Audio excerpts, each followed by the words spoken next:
उसके बाद मैं हैरान हूं, शेख रशीद साहब को अवार्ड दिया गया है कि जिस आपको लॉ एंड ऑर्डर के हालात कोई ढके छुपे नहीं है। शेख साहब खुद कई दफा फरमा चुके हैं कि दहशत गर्दी इस्लामाबाद आ चुकी है।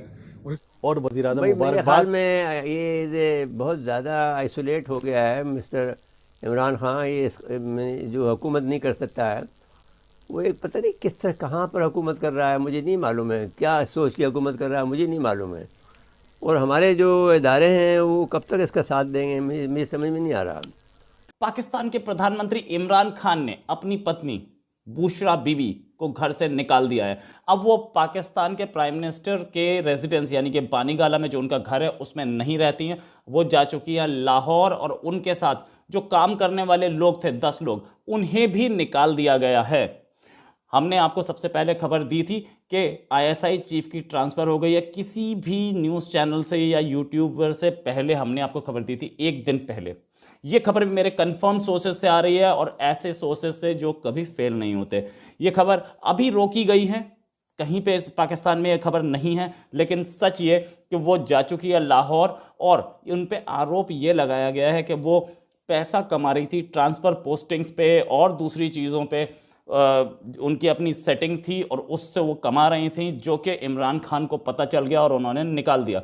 ये भी बताया जा रहा है कि जल्दी ही डिवोर्स भी हो सकता है दोनों का। एक्चुअली अपने एरिया में जहाँ की वो रहने वाली है, वहाँ पर उनको पिंकी फिरनी के नाम से जाना जाता है, और ये बोला जाता है कि इन्होंने 2 जिन्न पकड़े हुए हैं। अगर कोई उनसे मिलने आता है तो वो उन जिन्नों को ऑर्डर करके वो काम करवाती है।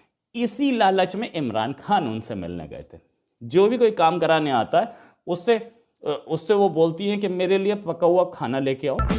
वो अपने 2 जिन्नों को खिलाती और काम करवाती हैं। साहब अब आ जाए ज़रा, वज़ीर आज़म साहब ने जो तारीफ़ी असनाद भाई दिए हैं उन्होंने अपने रत्नों का जो को तारीफ़ी सर्टिफिकेट दे दिए हैं, और बाकी रतन बेचारे रह गए हैं। अब हालांकि सबसे ज़्यादा काम तो ये फवाद चौधरी करता है, लेकिन उसको बेचारे गरीब को मायूस किया है। अभी तक हर चीज़ महंगी पे महंगी होती चली जा रही है। एक शोर और गोगा मचा हुआ है कि ये महंगाई के हाथों लोगों का क्या हाल हुआ है। बिजली के बिलों में आईएमएफ के प्लान लेने के बाद, अभी मैंने आपको 2-3 दिन पहले ही बताया था कि उसमें कहा गया कि एक मरतबा फिर बिजली के निर्खों में इजाफा होगा।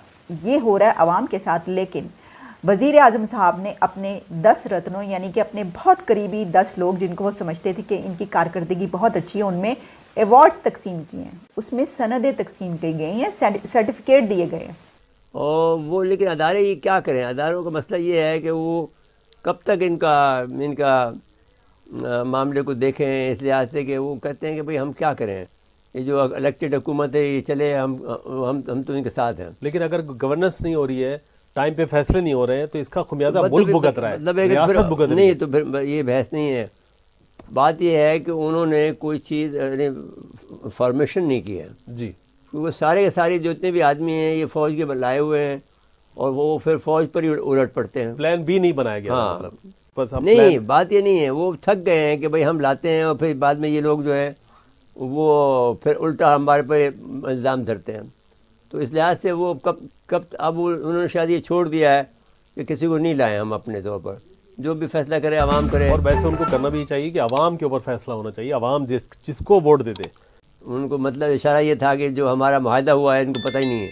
भाई मुझे पता था, लेकिन इसके बावजूद मैं क्या करता, मुझे तो एतराज़ करना था, मैंने एतराज़ उस वक्त भी किया। और दूसरी बात ये है कि हक़ाइक़ पर जायज़ा लिया जाता है, तज्ज़िया किया जाता है, लेकिन कोई खुफिया मुआहदा है तो उसका तो उस पर जायज़ा थोड़ी लिया जाता है। नहीं वो भी हमें पता था, लेकिन उसका ये मतलब तो नहीं था ना कि आप इस कदर धांधली के साथ आए। हाँ वो तो फिर आप तो हमने तनकीद तो आप पर उसी वक्त शुरू कर दी थी जी। एक सदर साहब कह रहा है कि वो गाड़ी से उतर रहा है और कह रहा है कि साहब वो जो बाद में सदर बना उस वक्त तो सदर नहीं था ना, कि साहब कराची से कल से देखो, कल से कोई आदमी यहाँ बस नहीं चलेगी, कल से कुछ नहीं होगा।